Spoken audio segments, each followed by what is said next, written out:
I'm commenting here today on the agenda item 5B regarding the so-called Illinois Law Enforcement Accreditation Program known as ILEAP. You may recall in the spring of 2020, Niles police were wearing face masks depicting the divisive and racist thin blue line symbol. My organization noted a disparity between this antisocial behavior and the promise Niles police made when signing a document called the 10 Shared Principles. This document, just like ILEAP, was a project manufactured by a nonprofit organization who called themselves the Illinois Association of Chiefs of Police, ILACP, of which Ed Wojcicki, who was just here, is a member.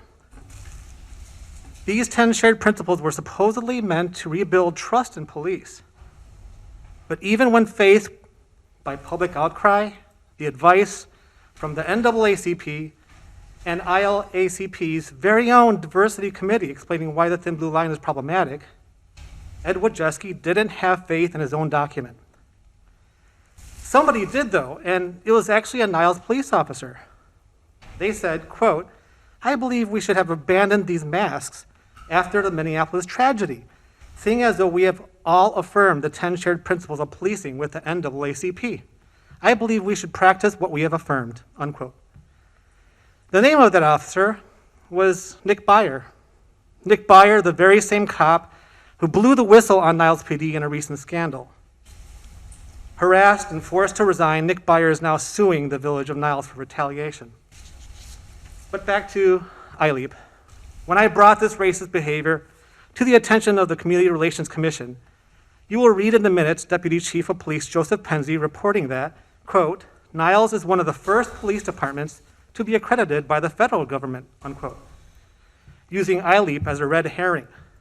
Fast forward to July 2021, and head cop Luis Tiguera is holding a press conference regarding the whistleblower scandal. He pulls out the same red herring, saying, quote, "We are an accredited agency, Tier 1, through the Illinois Association Chiefs of Police," unquote.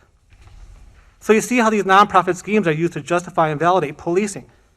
Don't be fooled. ILEAP is not a federal program. The Illinois Association of Chiefs of Police is not a public body, and these are not objective measures of a legitimate system.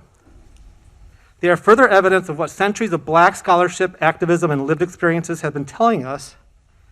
Policing in the prison industrial complex is a brutal and archaic system of oppression that cannot be reformed. We must defund police for a better and just society. Black Lives Matter. Thank you.